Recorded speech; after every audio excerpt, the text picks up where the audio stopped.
Want to make a podcast? Spotify's got a platform that lets you make one super easily, then distribute it everywhere and even earn money, all in one place for free. It's called Spotify for Podcasters, and here's how it works.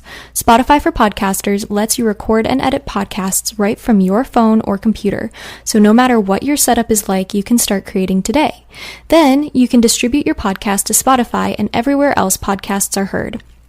Video podcasts are also available on Spotify. With Spotify for Podcasters, you can earn money in a variety of ways, including ads and podcast subscriptions. And best of all, it's totally free with no catch. Ever since I discovered Spotify for Podcasters, I feel like I've been having a lot more connection with my listeners through the Q&As and polls. I highly recommend you give it a try. Download the Spotify for Podcasters app or go to www.spotify.com/podcasters to get started.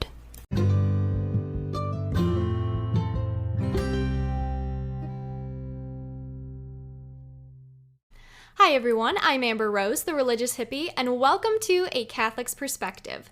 For those of you just finding this podcast, let me tell you a little about myself. I was born and raised a cradle Catholic until I fell away from the church for 8 years. I just recently came back to the church, and I could not be happier with where I am today. I am currently a junior in college, and I'm studying graphic design. I am an ambassador for multiple amazing Catholic Christian companies, and I love working with all of them. Now, some of you may already know me from my popular Religious Hippie social media channels, such as TikTok, YouTube, Facebook, Twitter, and Instagram. I have all kinds of Catholic content on there, so don't forget to go check those out. So the reason I wanted to start a podcast was so that I'd be able to have a longer format which people could listen to from wherever they are. I particularly wanted to address issues that young Catholics face today in the secular world, and I want to do that by providing information along with commentary and even a little of my own opinion. I can't lie, from time to time I might be discussing very controversial issues, and some will find my opinions unappealing. But I do this out of my faith and service to God. We must keep communicating with each other, respecting each other, and put each other on the path to sainthood. I think you'll enjoy the podcasts coming up, and I thank you for being here with me.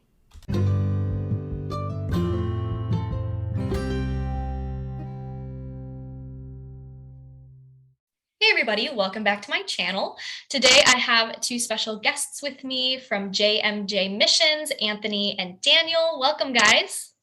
Hey, Amber. Thanks for Hey, having Amber, us. how you doing? Good, thank you. You guys should probably recognize them. They've been on my podcast twice before, I believe, and we talked about some awesome topics. But today we're going to talk about spiritual dryness.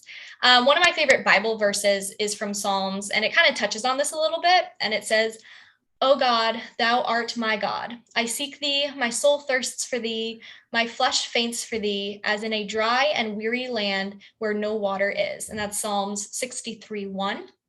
I feel like everyone's dealt with some sort of spiritual dryness, especially the saints. Honestly, I can think of some great saints like Saint, Mother Teresa of Calcutta, Saint Therese of Lisieux, just a lot of saints who have struggled with this. So I think it's important for people to know that they're not alone when it comes to this. And it's a test, to be more specific, like spiritual dryness is a test that God puts us through. And with his help, I believe that it can be a great learning experience. And so that's basically what we're discussing today. I don't know if you guys have anything to throw in there. Yeah, I was thinking of Saint Teresa of Calcutta too, because I know she had spiritual dryness. I think, was it for 40 years that she didn't feel like any consolation? That's a long time. I remember reading a book about that, and she had something called the dark night of the soul, which is desolation, which means you feel like you're completely cut off from God. Right. And you have no consolation. And yeah, she experienced that for over 40 years. Right. And she didn't reveal it to anybody until she was on her deathbed. I didn't know that. That's awesome. But that shows that the reason that she was doing everything she did was out of authentic love, because it wasn't making her feel good. You know what I mean? Exactly. Yeah. Which is I think so important. I think we're missing a lot of that in today's culture. People want attention for the suffering they're going through. And I think there is something to say about entrusting to a very close friend about struggles. You obviously don't want to process things alone. Right. But at the same time, I mean, the amount of times I've scrolled through Facebook and seen a video of somebody giving a homeless man a bottled water and recording it and being like, all right, give me praise. Like, I did this nice thing for a homeless person. And then you're just like, That kind of defeats the purpose. A little bit. Yeah. Just a little. But I guess that we should probably explain what spiritual dryness is. So the Catechism of the Catholic Church 2731 says that spiritual dryness is a belonging to contemplative prayer when the heart is separated from God with no taste for thoughts, memories, and feelings, especially spiritual ones. Do you guys have anything to say about that? Go for it, Dan. Well, and I think you said it really well. First off, Amber, this is a great topic because it's an idea and a concept in the spiritual life that is going to plague every single serious Christian or serious Catholic. Something that, as you said, like God has to put us through sometimes. So it's a great topic to talk about. So I'm glad you're actually doing a podcast on this because there's not too many on this. But yeah, it's tough. Spiritual dryness is very, very hard to overcome. But as I said, a totally necessary thing that God's got to put us through, in my opinion. Anthony mentioned it previously that it's really easy to love somebody when you're feeling it. Mm-hmm. When you're feeling really good and you're feeling happy and you're feeling, God's giving you all these nice, beautiful feelings and spiritual consolations during prayer. It's so easy to just want to pray the rosary and want to get in the adoration chapel and go on a retreat and stuff like that. And of course, serve the Lord. If I had a $5 for every single youth that we had that wanted to get into youth ministry right after a retreat that we ran, like, oh, I want to be a youth minister when I get older. I'd have at least $100. At least 10 kids that I've met throughout my time as youth minister, probably a lot more than that was like, oh, I got to do youth ministry because you're feeling it after a retreat. You're feeling good. You're feeling the Holy Spirit. And then when the feeling fades and you're doing it out of sheer habit and sheer love for God and in the depths of your soul, that's when you know if you really love God or not. And that's why, as we said, so many saints have gone through it. Mother Teresa, a great movie that I wanted to mention. You guys were talking about the Letters of Mother Teresa, I believe it's called, because it's the whole entire movie starts off with her spiritual director reading the letters that she had written him over decades. But like you said, nobody knew about it. Only her spiritual director. The dryness and the emptiness that she was going through, that she was feeling while doing her work, and her schedule was so difficult. 4:30 in the morning till 10 o'clock at night, doing nothing but taking care of homeless people and people that are dying on the street and leading her community. And the entire time, as you said, she's battling so much and nobody knew about it except her spiritual director. So a great movie is The Letters of Mother Teresa, because that's how the movie, I believe that's how it opens up, is they're reading these letters that she's written and everyone's so shocked. Her team that's studying her life is so shocked that she actually went through these things. So I think if God could put her through it, then why would we be surprised if he puts us through it? Yeah, Dan, that's a good point. And I like how you said it's necessary, because people go through this and they don't want it, but they don't realize the fact that it is necessary. And it kind of reminds me of the sacrament of marriage. Obviously, I wouldn't know firsthand, but you could envision a couple that's been married for 20 years. They're not going to be as excited as their first date. But even though they're not as excited, they might feel, I guess you could say, quote unquote, dry with each other. They're still going to do the things that they need for each other. They're still going to show each other the authentic love. And so that's why it is necessary. Because if it felt amazing all the time to be close to God and you were constantly in consolation, then it would almost be too easy. And I feel like nothing that's worth anything is ever that easy. Oh, I completely agree. Mm-hmm. Yeah, that's a great point. It's funny. Vanessa Schultz, the granddaughter of Maria Speranza, who so many times had led Betania prayer groups at our home parish here in New Jersey. Now, Maria Speranza, for those that don't know, is a woman who is an incredible mystic who is on the way to canonization. She's a servant of God. And our conversion, myself and Anthony and Rocco's, came through her family. Her granddaughter would say this all the time in her talks, we believe in a savior that was crucified, literally stripped, beaten, mocked, crowned with thorns, who literally said on the cross, my God, why have you forsaken me? In sheer agony and sweat blood in the agony of the garden before this whole thing, because he didn't want to have to go through the human side of him. Of course, the divine side of him was always going to lay down his life for us, but the human side of him was completely normal and wasn't looking forward to getting tortured and killed. And you think about him sweating blood, and people for so long thought that was just an exaggeration that the Gospels put in there. But then we realized modern medicine found that there was a really rare condition. I forget what it's called. I used to know the term for it, but a rare condition that people can have when you're going through extreme stress and anxiety, that the capillaries underneath your skin, the blood capillaries burst, and the blood starts seeping through your skin, and it looks like sweat. And someone can go through that when they're under severe stress and anxiety, to the point where they're almost about to have a heart attack. And that's probably what Jesus was going through. So if Jesus Christ can go through these things, and he was God and he was crucified, then how can we like be surprised when we have to go through something too? Because he said no servant is greater than their master. So whatever he goes through, we go through, and the church has to go through as a whole too, which is really a whole nother mystical dimension.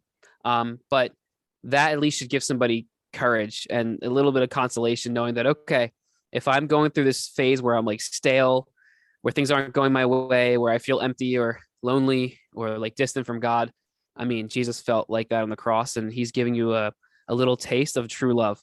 And I really think what you said was great about marriage. I always tell the kids, when you're dating somebody, my students, because myself, I teach high school theology and Anthony teaches middle school religion. And I always tell my students when we're talking about marriage, like, okay, you all think you're in love and everything like that. Number one, there are so few high school relationships that actually end in marriage. Like, just don't, just chill, relax. Okay. You don't know what's going to, like, don't get into your heads here. But the second thing is, regardless of what age you are, if you truly love somebody after a period of time when those first initial romantic feelings fade. And after those romantic feelings fade, you're left with your personality and their personality. And then you realize two things. Number one, are we actually compatible without the help of these giddy, happy romantic feelings? And number two, do we actually love each other? Because love, as you guys said so well, is when you can actually go through the motions of doing what's good for the other or God and not feel it. And I think we've lost that in our society. Probably why so many marriages don't work out, because people don't realize what they're getting into. 10 years down the road, you're not going to feel the same as the first few months. And 10 years down the road, you're not going to have that fun romantic feeling. But if you know that it's God's will for you to be together, and you've trained yourself in love, and you've been through kind of spiritual dryness before, then you're able to kind of, in the hard times, lay your life down for your spouse anyway, with peace in your heart. And that's how we have to be with God. But it's not easy. It's like, that's why spiritual dryness is so tough, because it's like, it stinks. It's like, really, like, who the heck wants to like love God and pray when you feel absolutely nothing and you feel totally empty, and it can come in so many forms too. I think you guys put it so beautifully too, because I mean, in a way, we are married to Christ. When we have our first communion and everything, we are married to him. And that's why we wear the pretty white dress. I mean, the guys don't wear the pretty white dress. Not us. But you get my point. I mean, maybe today, you never know. No, I'm kidding. Jokes. I mean, I don't know. But I mean, the other thing is like, with that, our culture tends to twist words. I mean, love nowadays is love, when in reality, love is willing the good of another. Yeah. Right. And so many people lose sight of what love is. And because they're like, love is what I deem love to be. Somebody could be like, oh, I love you, but that's not what love actually is. You could love somebody, but you want what's best for them. That means you're not going to support their sins. That means you're going to push them to be a saintly person. And sometimes truth hurts, love hurts. And if anybody's a great example of that, it's Jesus and the saints. Love hurts, but it's so profitable, And so I guess regarding like with spiritual dryness, everybody experiences it differently, right? What are your guys's experience with spiritual dryness? Because I know you guys came back to the faith all at the same time. So what was that like? Yeah, well, getting into it was awesome. Like we were kind of in the honeymoon phase for a long time, because we had all these miraculous stories of saints, and we just came to the realization that this stuff was real, and it changed our lives. So over the first, I'd say, year, at least for me, was a piece of cake. Like, like I didn't even know what spiritual dryness was. Yeah, the honeymoon phase. Yeah, and that lasted for a long time. But, as time went on, there's definitely different times in my life where I was hit hard with spiritual dryness, and other times where I wasn't. And each one kind of lasts a different amount of time, depending on how hard I fight it. Interesting. That's interesting you said it, depending on how hard you fight it, because it seems like the harder you pray and the more you go deeply into it and force yourself to pray when you don't feel like it, the faster God can get you out of it, Exactly. Yeah. one of my favorite analogies with spiritual dryness is my spiritual director told me. He said it's like spiritual dryness is kind of like when you're sitting on a pool, you're floating like in a float, like just enjoying like a nice sunny day, just chilling in a float. And there's diving sticks down at the bottom of the pool. And those diving sticks kind of represent like grace, like, like God's graces. So if like you have to go down there and like, hold your breath, swim deep, feel the water pressure, go and get the diving stick, and you come up and you got it. And when you have it, you feel really good. And like you could have just sat there on the top of the water doing absolutely nothing, but you put in work to go like put yourself in position to experience God's love. I love that. Mm-hmm. Yeah, and my situation was very similar. My honeymoon phase lasted for like 2 years, literally. It was weird. It was like really intense. Like I literally woke up every single day, like smiling from ear to ear. Like and couldn't like believe that God was strangers. You would tell strangers about God. I had like no prudence. Like I would like random people like, oh, Marius Bronson, like the Stigmata, and like Padre Pio, and like the church, and like I would just be like all into it. And then it hit me, I'd say about 2 years in for the first time, and I was like, what the heck is this? Like I didn't ever expect this to happen. I just thought I was going to be living in like a heaven on earth rest of my life. And that's when I had to look into the saints. Looking into the saints really helped me with that first initial period of dryness, which wasn't too bad. And then I think there's another kind of general period of dryness, but I wouldn't really call it dryness. I would call it just faith maturing, where like after maybe a certain amount of time, 3-4 years in general, the excitement that I would feel about the faith, like just the natural, like exuberant feeling wouldn't be there. But I noticed that my faith was deepening. Like I would notice that, like I was doing better overcoming sins that I even was 2 years ago when I was in like the height of my feeling good. My faith was deepening. I understood the faith more, even though I wasn't feeling it as much. And that's actually a really good sign. If you can like maintain a good prayer routine and realize that you're overcoming certain sins, or at least doing better with the sins that you typically struggle with, and you're not feeling it as much, that is actually a sign that your faith is like deepening and maturing. And it's not really, it's becoming more who you are deep down, and you're not as reliant on feelings. And then finally, every now and then, maybe about once a year, I go through weird periods of dryness lasting anywhere from a couple days to like a month or so. And I've noticed actually recently, Amber, specifically, that like it's been getting really intense. Like the dryness that I go through, they almost feel like it's like on a whole nother level, which I think is a backhanded compliment. Maybe it means I'm growing more. I think that's what happens to everybody as they grow spiritually. God can allow you to go through more, because it's like a more difficult training. It's kind of like you're leveling up, but it's rough. It's rough. And I'm actually going through a period right now, which is weird, because when I saw the topic today, I was like, oh my gosh, that's exactly what me and Anthony were literally just talking about, almost exactly this earlier today. So the Lord does give you little helps along the way. He gives you little bonuses. Like if you're playing a video game, like little help promptings, or like little health boxes. You play a video game, I get it. You get health, your health goes down as you get hit. Well, this conversation is one of them, because it's literally exactly what I've been going through. So the Lord definitely does reach down his hand and help you through those periods as well. So our little conversation is a bing health box. Right. Exactly. Health box people. I mean, we grew up on video games, so. Shocking, like video games came out when I was a kid, and like I hated them. I only really played Minecraft on my computer, and I just did it to set the villagers' houses on fire. It was pretty bad. Sick. Right. Sick. Literally. No, I'm just kidding. I mean, sick can be taken both ways. Yeah, I know. When it came to my experience of spiritual dryness, especially when I first came back into my faith, I was really confused on where to start. Obviously, I knew confession was kind of like a first step, but I wasn't completely ready for that yet. And so I had the opportunity to go to NCYC, which is the National Youth Catholic Conference, National Catholic Youth Conference, out in Indianapolis when they had it out there in 2020. And it was so cool to hear all of these stories, and For King and Country were there playing a concert, and I was with my friends, and like we really were in it, like on fire, and of course, like the Holy Spirit like works through us in those ways, but the Holy Spirit also isn't just a feeling, he's still there whether we feel him or not. And so that was a little confusing too, coming back into the faith, because I was like, oh my gosh, I feel the Holy Spirit, but he's not just a feeling. And through time I had to learn that.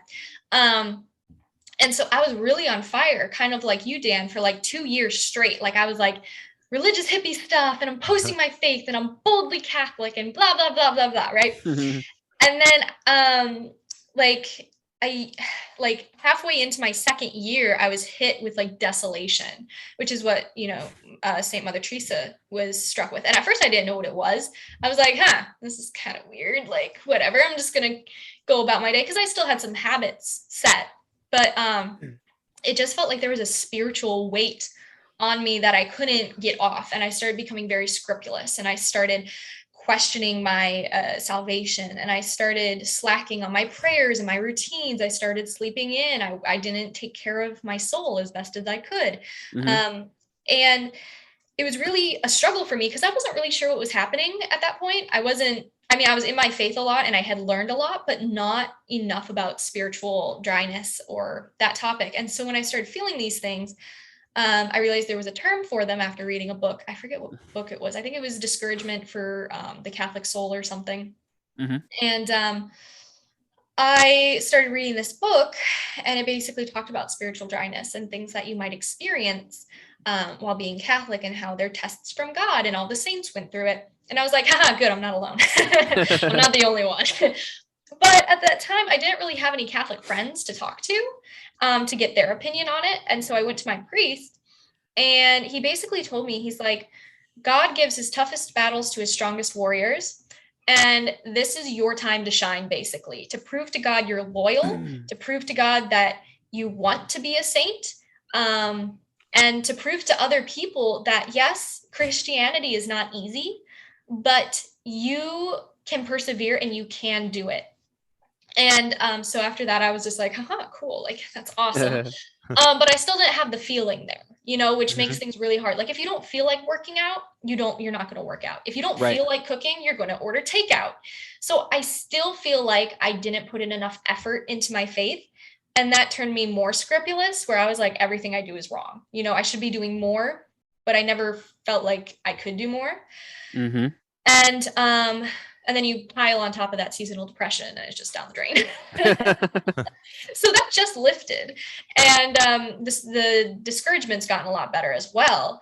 But it's still one of those things where it's like, I have to keep remembering. It's like, no matter how hard it gets, the reward in heaven is greater than any suffering we'll get on earth. And Jesus, God obviously is the best example of that. So I think, in general, like prayer, obedience, and patience are some of the greatest tools to overcome spiritual dryness. But that's easier said than done, as we just discussed. If we fall off our prayer routines and become discouraged, it can be really difficult to hop back on. I don't know if you guys experienced that, but I definitely have. But luckily, we have a heavenly family who's always willing to lend a hand to us. Do you guys have any specific saints you turn to for intercession during spiritual dryness? Good question. I think I kind of reached out to the saint. Well, she's not a saint yet, and Dan mentioned her earlier, just because she impacted our lives so much. Would be Servant of God, Maria Esperanza.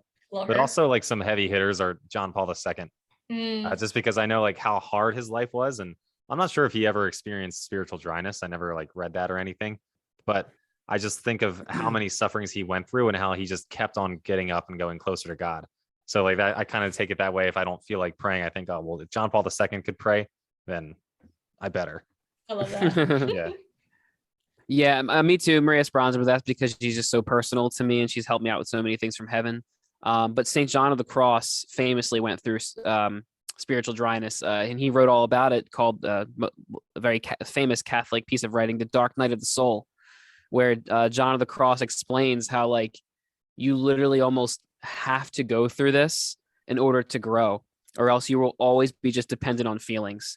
And so at a certain point, God, well, my spiritual director said it, like when I was on fire, like you said, Amber, for the first 2 years of my conversion, I went to my spiritual director and I was like, he's like, all right, so what's your prayer routine look like? I was like, oh man, I'm like at 8 a.m. I go to daily mass. At 9 a.m. right after that, I'm going to do my very best to like read 3 Psalms. And then after that, I'm going to go to adoration. And then I'm going to pray the rosary and do a divine mercy. And then I'm going to go to like a young adult meeting at the church. And like, it was jam packed with stuff that I was like forcing myself to do every day, but it wasn't really forced because I was having a great time doing it. And I remember him just like calmly like smiling and just being like, yeah, all right, well, that's great, Dan. I got to commend you on all that. Now just remember, eventually God will take the training wheels off. And I was like, what? And he's like, he's going to have to take the training wheels off. It will not be this easy forever. You're going to go through ups and downs spiritually, in which you're really going to have to persevere. I was like, what are you talking about? And then it happened. It's happened many times since then, as you said. So John of the Cross pretty much says, and he goes way more in depth than I do about this, but there's certain levels that you have to reach. The first level, you're overcoming sin in general. You're especially getting out of mortal sin. That's the very beginning step, is to get out of mortal sin and start living for Jesus. And then he goes through steps 2, 3, 4. He takes you deeper and deeper. And the funny thing is, the deeper you go with God, the less you feel, to the point where your goal is to get to the unitive way. There's the now John of the Cross doesn't really talk about this, but many spiritual aspects talk about the purgative way, the illuminative way, and the unitive way. Purgative way, you're purging your sins. The illuminative way is you're starting to actually get into the point where like you can do this without feeling much. And then the unitive way, if you've reached that, your soul is like almost totally unified with God. Very, very few select saints have gotten to this stage, but you get to the point where you literally depend on no interior feelings at all. And you're the exact same. Like you don't even prefer constellations. You could, whether you're suffering physically, spiritually, or feeling fantastic, your soul could care less, and you're going to serve God perfectly in that state. Now, it's really hard to get to that point. There's, like I said, so few people that have ever gotten to that point. But our goal is to get as close to that as possible, because as Jesus says, like, be perfect as your heavenly Father's perfect. So like, let's try our best. And the only way to get further along on that path of holiness is if God strips away your feelings and strips away the stuff you're feeling, and if you could persevere. But Amber, what you said rings so true. Like, it gets so tempting to like slack off on your prayers, because like when you don't feel like praying and you feel empty and sad and just out of it and dry, like the last thing you want to do is actually pray. The last thing you want to do is like get on Instagram and do something like this and evangelize. And you know what I mean? You feel like you have nothing to say. You feel empty. You feel scrupulous. Then all of a sudden you feel unworthy because you're not praying as much, and then your sins start to creep back in. But God has to let you go through this because he has to keep giving you opportunities to like dig deeper, or else you'll just kind of be stuck in that level of feelings. So in the end, it's really good to know that the saints did go through this and they can help you, and that we have to, I love how you put that. I know it's also important because of the fact that like God gave us the saints to prove that like you don't have to be perfect to be with him in heaven. I mean, obviously our souls have to be perfected. That's why we have purgatory but like there's saints from all different backgrounds. And if you guys have watched the new Father Stu movie, he says the closer you are to Christ, the greater your suffering it's going to be. And so I think that's important to keep in mind too, is that the closer we are to Christ, the more we're going to feel what he felt when he was human on earth, and right, what he feels in heaven every time he's blasphemed and, his sacred heart is put through pain. And I know, Dan, you were talking about like prayer routines and going overboard. And it's so important that like we don't overdo it ourselves, because at one point I was doing like 5 different novenas, daily mass, like twice a day, like adoration, and like that's not bad, but you have to work up to that. And I was reading like 3 different Catholic books at once, always listening to Catholic radio. And again, none of that's bad, but you can burn yourself out from that if you don't work up to certain things. Yep. Is there a specific prayer or routine that helps you guys overcome spiritual dryness? You can go, Dan. Nothing specifically that helps me overcome it besides just forcing myself to do what I'm normally used to doing. And even if you don't get to that point, like maybe when you were having heavenly constellations hit you, maybe you were doing X amount of prayers and you only reach about 75% of that. But as long as you're like forcing yourself to do at least as much as you can in your state, like force yourself to get to mass. I mean, the Eucharist, how can you live without the Eucharist? If you can get to daily mass, get to daily. I mean, Sunday, obviously, but like try to get to adoration, try to get to stay close to the Eucharist is what the biggest thing I would say. And there are just certain prayers for our times that God is really giving extra graces to, like the Rosary. So I would say, like, at the very least, if you're going through a really tough spiritual dryness, I would say stay close to the Eucharist and pray the Rosary. And just, you got to get to a point where you kind of just force yourself to do it. Amber, you talked about working out. You look at all the people that are really, really fit. Not that we need to be, not that being fit is the most important thing in the world, but they have a goal and they say, all right, you know what, I'm going to lose X amount of pounds. I'm going to be this cut by this date.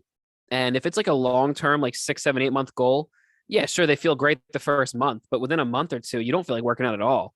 You don't feel like you don't feel like getting up. And these people, because they have a goal in mind of, I want to be cut, I want to be fit, I want to lose this amount of weight, they actually get up and they do it every single day and they don't feel it. And that's the difference between someone who can actually lose weight and someone who like says they're going, the 99% of people that say they're going to, like everyone's New Year's resolutions, like, oh, I'm going to lose 10 pounds this year. And then by like January 15th, everyone's like, no, I'm not going to do that anymore.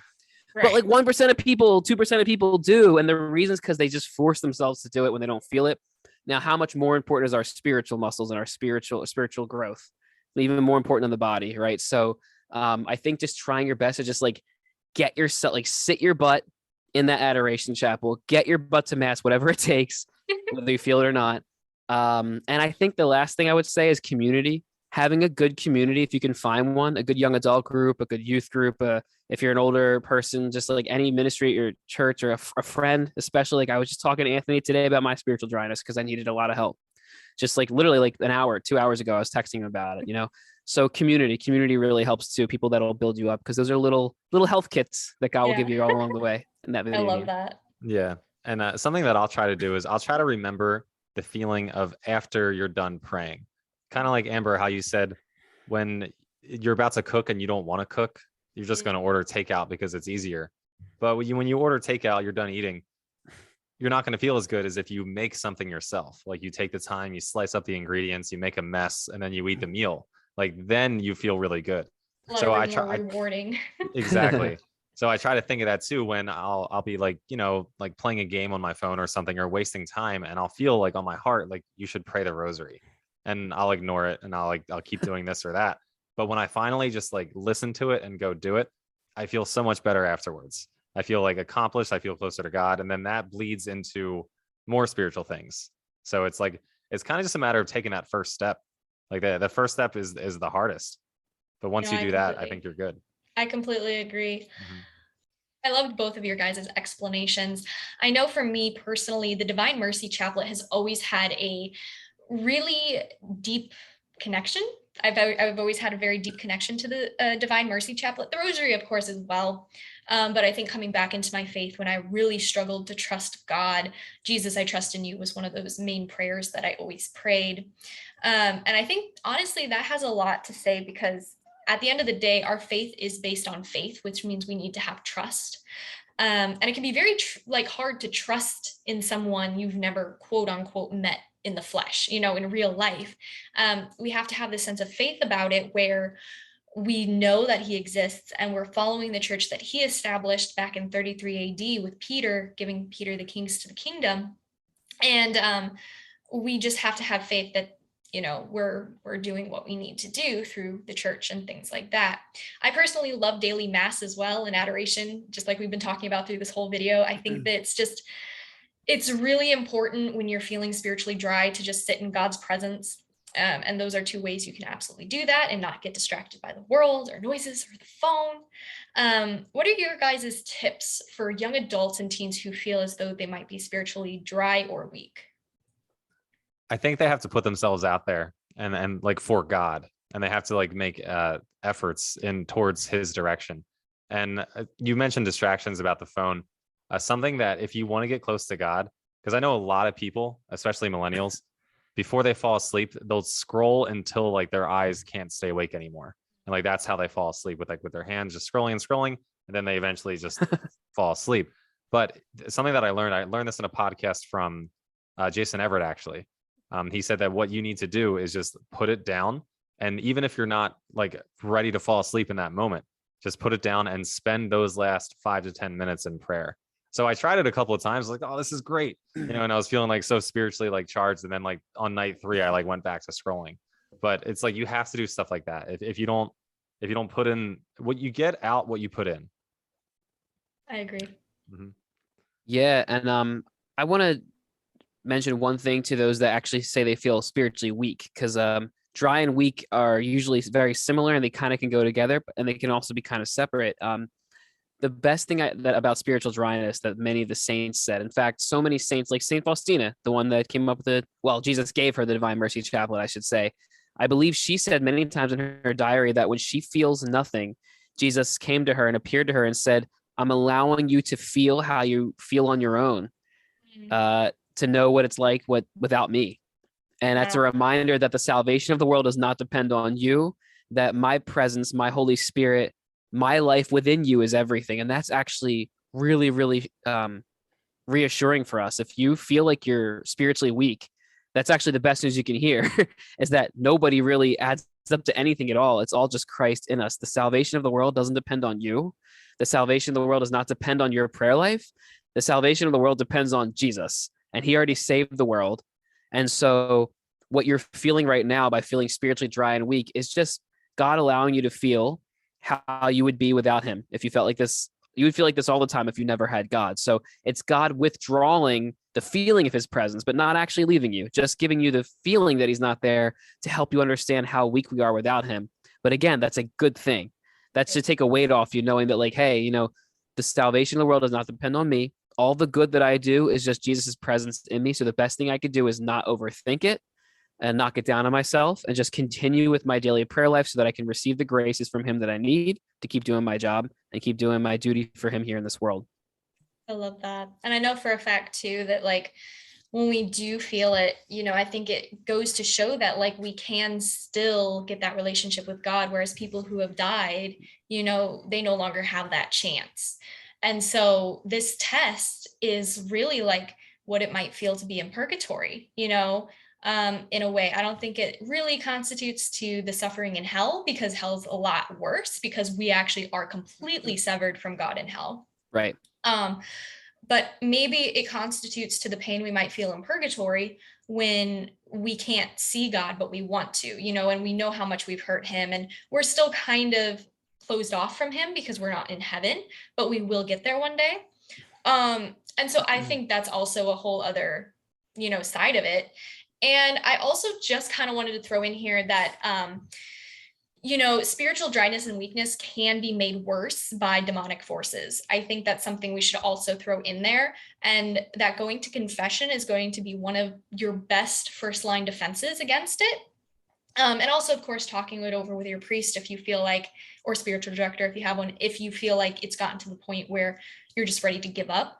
I think it is important to share with people. Don't share it like with the world if you're not comfortable with that. I know I've talked about my experience in hopes that it might help someone else going through it.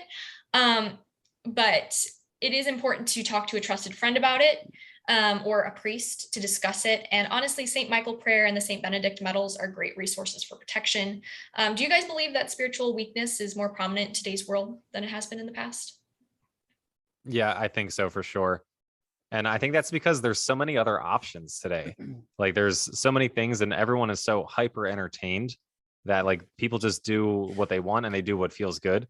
And praying, like sitting down and praying for 5 minutes, like it's not going to feel like amazing right away. So nobody really wants to do that. So I think, yeah, today's society is very spiritually weak. Yeah, I think it's actually way harder to progress spiritually than it would have been 100 or 200 years ago, let's say, or even 50 years ago. Because if you think about it, what Ant just said, everybody needs to be entertained. We need to be entertained because of our phones, because of movies, music, attention. We need to focus on us, or we need to be entertained at all times. We need to be feeling good at all times. Like our entire culture, think about it, is based around making you feel good for yourself all the time. So I feel really bad for a lot of people, because you may have so many well-intended young Catholics, like maybe some of the listeners, right? So many people that are well-intended young Catholics that want to progress in the spiritual life. And then as soon as they hit the point where God's got to take the training wheels off and take the feelings away, they're not able to progress any further because they've been so addicted to all of the feeling good. Like it's like we're not capable of really putting the pedal to the metal and grinding it out when it's tough. So I think specifically today, because of all of the distractions available, it's really hard to progress past that stage. It would be hard for anybody. I mean, it's hard for anyone. I think of any time period it would have been difficult to progress past this initial, training wheel stage, but today it might be even more difficult. I also feel like due to the fact that we have all those distractions and things, God is making spiritual dryness more and like more we recognize it more because of the fact that we have all these distractions now, and suffering is one of those ways that humiliates us, and we really become humble and things. And so through spiritual dryness, I think God is trying to communicate to us that we are going too far, in pleasure and in self, we'll just trying to entertain ourselves, and at what point does this stop? We've seen it escalate and escalate. And 20 years from now, they're probably going to come out with something crazy that they already have today, but haven't released it to the public yet.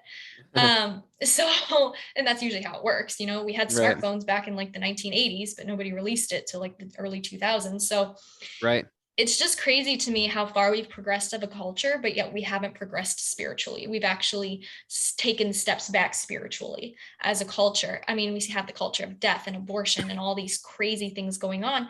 And honestly, I think in a way, the spiritual dryness is a gift from God to show us like we need to suffer, because the world isn't going to hand us suffering. I mean, in some ways it will, but we're not going through, the Great Depression or a famine right now. Some parts of the world, yes, but here in the United States specifically, I feel like we're getting so pestered in a sense with spiritual dryness because of the fact that we are not suffering enough.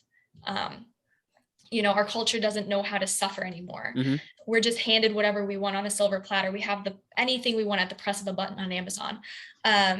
And so I think it's really important that God is sending us suffering specifically to humble us. And the closer we are to him, the more we will suffer. And, Amber, if I can cut in right there, you actually see it in the way we worship.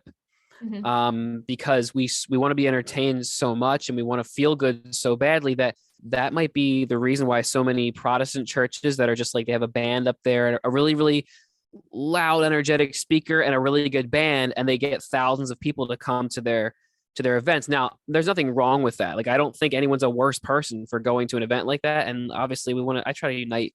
I'm trying not to be too divisive when it comes to Protestants. There's a lot of good Protestants out there. That's not like what we do at JMJ, but honestly, that's why some of these churches are so successful, because they're really playing to the whole like feel good. It's all about the feeling. I want to be entertained kind of crowd. Of course, if you're just talking about in a very shallow, basic sense, who wouldn't want to go to a concert instead of like put your knees on the hardwood floor, at mass? However, it's going to be really hard for you to progress past that stage. You might be always addicted to those feelings. You might always have to associate God with feeling good. And then how are you supposed to love him like you would a spouse? How are you supposed to actually come out of yourself and like, that's why the mass is so beautiful, because the mass is not, the attention is not on us, and it's not even on us feeling good. Many times you will get beautiful consolations at mass if your heart's in the right state, but that's not what it's about. The focus is on the Eucharist. The focus is on the readings. The focus is on us worshiping God. And then as a beautiful gift, the Eucharist enters right into our heart, and it's still not based on feelings. It's just this beautiful communion that goes beyond feelings, beyond music, beyond being entertained.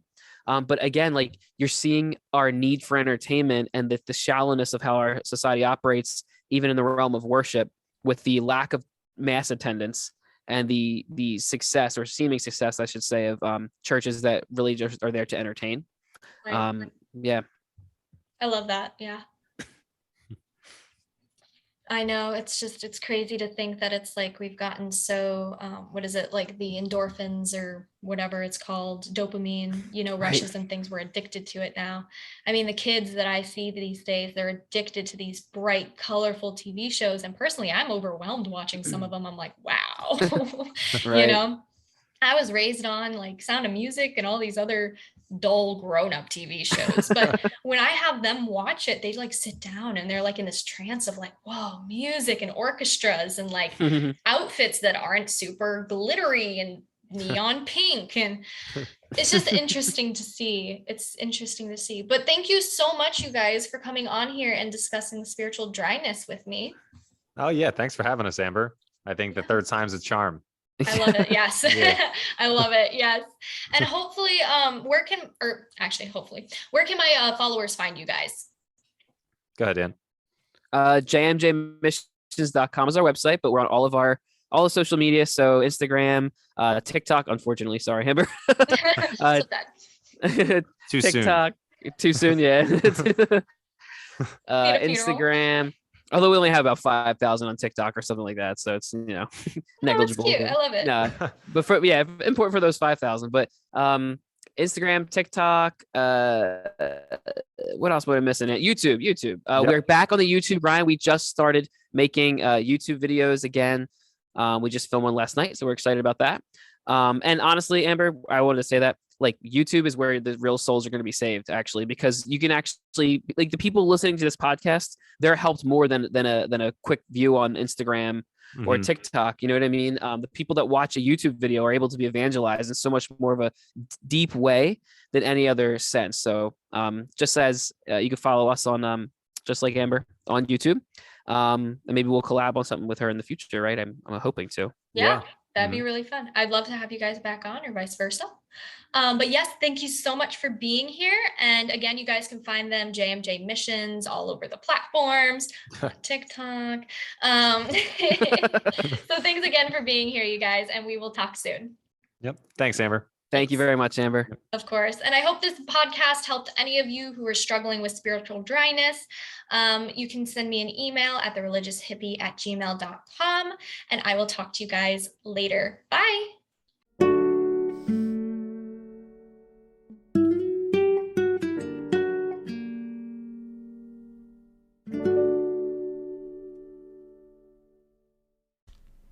Do you have questions or comments about today's episode? Email me at thereligioushippie@gmail.com or leave a voice message at anchor.fm/thereligioushippie. I'd love to hear your thoughts. Thanks for listening. This episode is brought to you by Shopify. Selling a little or a lot? Do your thing however you cha-ching with Shopify, the global commerce platform that helps you sell at every stage of your business. Shopify helps you turn browsers into buyers with the internet's best converting checkout. 36% better on average compared to other leading commerce platforms. Get a $1 per month trial period at shopify.com/offer23. Thank you for listening to this podcast. Please be sure to rate and review this episode. This podcast is produced by Todd Fisher and distributed by Metacortex Publishing. This podcast is copyright. Any previously trademarked or copyright content is used by permission. Information and opinions stated in this podcast should not be construed as medical advice. Please be sure to visit the official website for the International Association of Metatomics at metatomics.org or find us on social media for other unique content.